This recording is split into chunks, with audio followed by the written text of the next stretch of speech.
Hi, welcome back. Today is October 1st and we're getting cooler weather, which is wonderful. But we also have a lot of seed saving to do. So let's see if I can get it in the shot here. Right there. So we have a lot of hibiscus seeds to save. Those are cool. So let me show you how to seed save quite a number of different things. One thing to note is when you grow something from a seed, it's not guaranteed true to what you want. You get variations just like children, just like genes. It's not going to be true to the parent plant. If you take a cutting, it's an exact clone. So that's why I like to do both of them. I like to take cuttings so I can try to get the same plant. And I also love to grow seeds. Hibiscus seeds, hardy hibiscus seeds, you can put them in the winter sown jugs and you can get beautiful plants off of them. So let's have some fun saving seeds. Here we go. So I like to get a brown paper bag. You can do the small ones or the big ones, but I always go big because I've got a lot of plants. And then you can either pop it right off, which it looks like it's going to be fine, or you can use your clippers.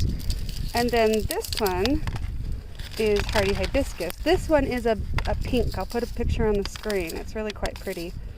So we can see what the children will make. They're not all going to be exactly pink.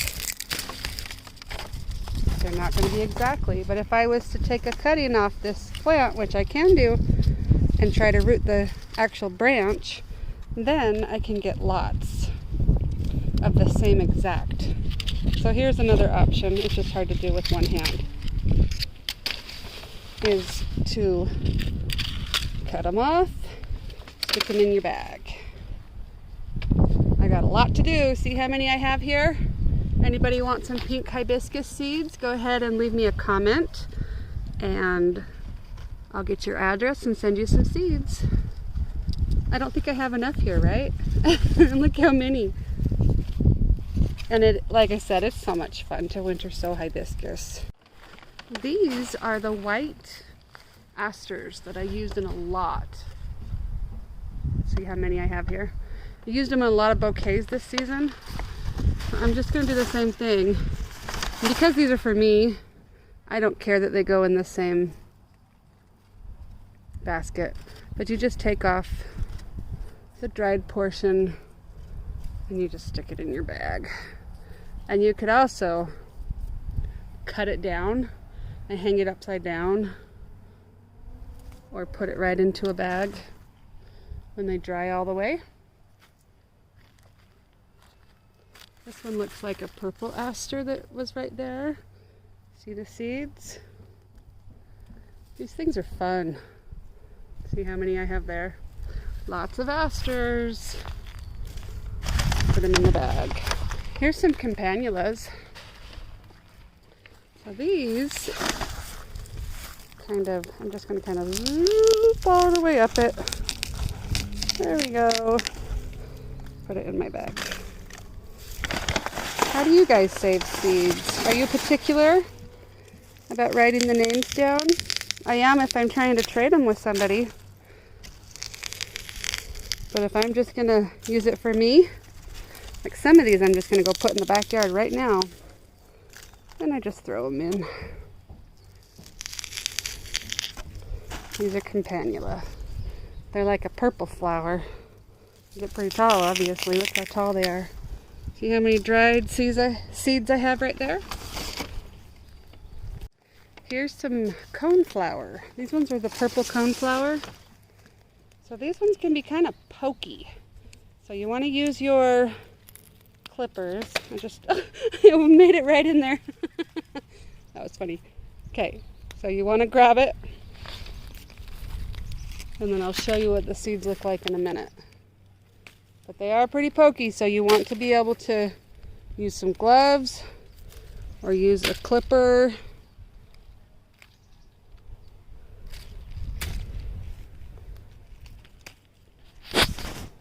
Here's your traditional purple coneflower.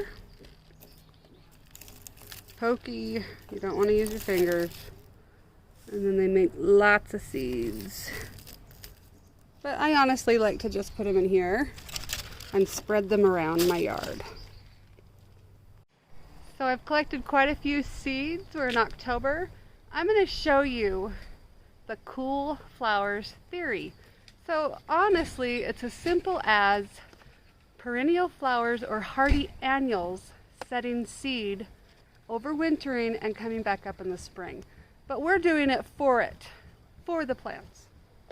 So this aster would set its own seed and it would spread where it was. Well, I want some asters in the backyard. So I'm going to take this seed right now in the fall and I'm going to spread it around in a spot that I want. Water it a little bit, or if we get rain, which we don't in Utah, it'll start sending up little seedlings, and then in the spring they'll be even more robust because the plant, or us in this instance, did it in the fall. So come along, let's go figure out where we want all these asters. Hi, so this spot behind me is pretty barren. There's not a lot of stuff here. I want to take these asters and do like the Coneflower method and just take these seeds and sprinkle them on the ground right here. Let me show you something. So I have set some seeds already. This is what they do. They send up little tiny seedlings and they're not going to sprout. They're not going to flower this year. See how many? Can't remember what. I think they might be larkspur. But it's a cool flower. And this is just what the normal plant would do. It would self-seed.